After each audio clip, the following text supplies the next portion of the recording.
Hello बच्चों, आज हम लोग हिंदी थर्ड की बुक में जगदीश चंद्र बोस पाठ का अभ्यास कार्य करेंगे। इसमें सबसे ऊपर आप डेट डालेंगे आज की 15, 12, 20।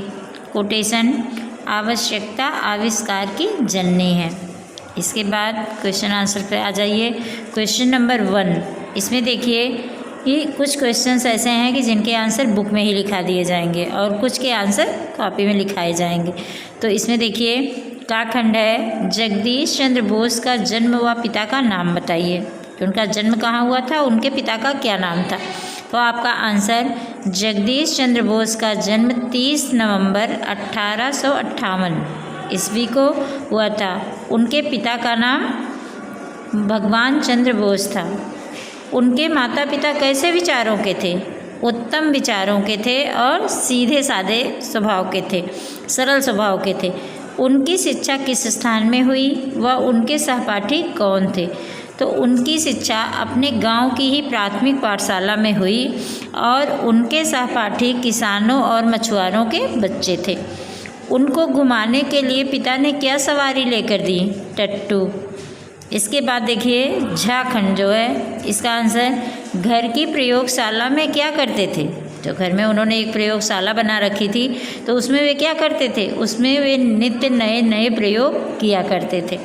तो इन 5 क्वेश्चंस के आंसर आपको अपनी बुक में ही लिख लेना है। तो इस तरह से आप भी एक पेज लगा देंगे, ठीक है, उसी पेज में, क्योंकि जो आंसर बड़े होंगे वो उसमें नहीं आएंगे। तो इस तरह से पेज लगा करके आप आंसर लिख देंगे। इसके बाद देखिए क्वेश्चन नंबर 2, रिक्त स्थानों की पूर्ति कीजिए। इसमें देखिए रिक्त स्थान दिए गए हैं और जिनके आंसर जो है आपने चैप्टर पढ़ा है, इसी में से आपको इसके आंसर ढूंढ करके भरने हैं। तो रिक्त स्थानों की पूर्ति कीजिए। का खंड जगदीश चंद्र का जन्म 30 नवंबर 1858 को बंगाल के एक गांव में हुआ था।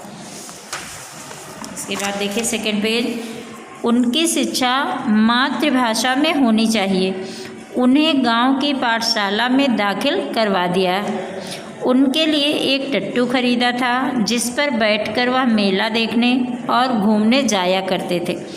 वह दौड़ में तो बहुत पीछे रह गए थे, परंतु देखने वालों, यहाँ में लिखा हुआ आपकी बुक में, तो में को काट कर ने कर लीजिएगा।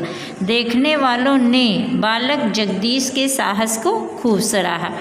साइंस में उन्हें विशेष रुचि थी। आगे की पढ़ाई के लिए कलकत्ता भेजा गया।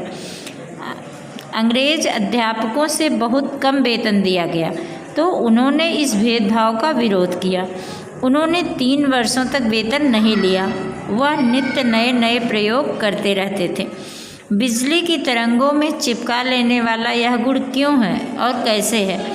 बिना तारों के तरंगों द्वारा संदेश भेजने का यह प्रयोग दुनिया भर में सबसे पहला था।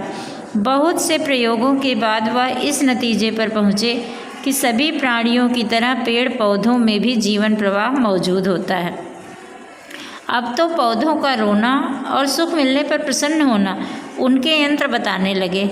उन्होंने सिद्ध करने के लिए पोटेशियम साइनाइड, यहाँ पर पोटेशियम साइनाइड नाम का सबसे घातक जहर मंगवाया। नाम कर लिखा हुआ है यहाँ, तो कर नहीं बल्कि का होगा, नाम का। अपनी बुक में करेक्ट कर लीजिएगा कि पोटेशियम साइनाइड नाम का सबसे घातक जहर मंगवाया। जहर पानी में मिलाकर इस पौधे को दे रहा हूँ। यह पौधा तुरंत, देखिए बुक में लिखा हुआ मर जाएगी, लेकिन पौधा जो है वो पुल्लिंग है, इसके लिए आप लोग इसको कट करके मर जाएगा कर लीजिएगा। अगर यह पौधे पर असर नहीं करता तो इस पानी से मुझ पर भी कोई असर नहीं होगा। उसी समय उन्होंने सही विष मंगवाया और अपना प्रयोग दिखाया। पौधा मर गया। लोग उनके आत्मविश्वास से बहुत प्रभावित हुए। कुछ दिनों बाद उन्होंने ऐसा यंत्र बना लिया जिससे सिद्ध हो गया कि मनुष्यों की तरह पौधों में भी दिल होता है जो निरंतर धड़कता रहता है। ऐसे महान थे भारत के लाल डॉक्टर जगदीश चंद्र बोस। अब इसके बाद देखिए सही विकल्प चुनिए।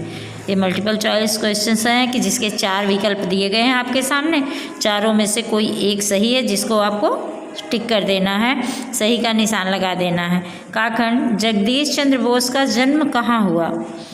तो 4 ऑप्शन दिए गए हैं, तो उनका जन्म कहाँ हुआ था? गांव में। आप गांव पर टिक करेंगे। इसके बाद खाखंड, उनकी शिक्षा किस भाषा में हुई? हिंदी भाषा में। उनके सहपाठी कौन थे? किसान मछुआरे बच्चे। उन्हें वीरता की कहानियाँ कौन सुनाता था? तो इसमें देखिए 4 ऑप्शन दिए गए हैं, लेकिन चारों में से कोई भी नहीं सही है, क्योंकि जो डाकू जेल से छूटा था और उनके पिताजी ने उसको नौकर रख लिया था, तो वही उनको कहानियाँ सुनाता था। तो जो ऑप्शन में नहीं दिया गया, विकल्प में नहीं है, तो आप यहाँ पर अपने ब्लू पेन से लिख लेंगे उत्तर डाकू। फिर अंगाखंड, प्रोफेसर बनने के बाद किस बात का उन्होंने विरोध किया? अंग्रेज़ों से कम वेतन। उन्होंने अपने घर में कैसी प्रयोगशाला बनाई? क्या सिद्ध किया? बिजली की तरंगें क्या करती हैं? यही सिद्ध किया। विष मनुष्य के अतिरिक्त किसे असर कर सकता है? तो पेड़ पौधे, क्योंकि पेड़ पौधों पर भी उन्होंने अपना प्रयोग दिखाया था। विष की जगह उन्होंने पहले क्या दिया था? ग्लूकोज।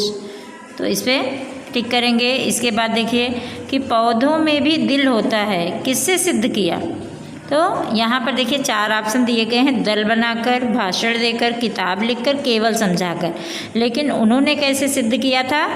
यंत्र बनाकर, क्योंकि उनका यंत्र जो है वह पौधों की गति को बताता था कि उनका दिल धड़कता रहता है, कैसे वो खुश होते हैं, कैसे दुखी होते हैं। तो यहाँ पर जहाँ दल लिखा हुआ है आप दल काट देंगे और यहाँ लिख देंगे यंत्र बनाकर, और यहाँ पर आप इसे टिक कर देंगे। ओके, तो इस तरह से आप अपनी बुक में साफ़ सुथरी हैंड राइटिंग में लिख दीजिएगा, ब्लू पेन से पूरी एक्सरसाइज फिल कर लीजिएगा। ओके।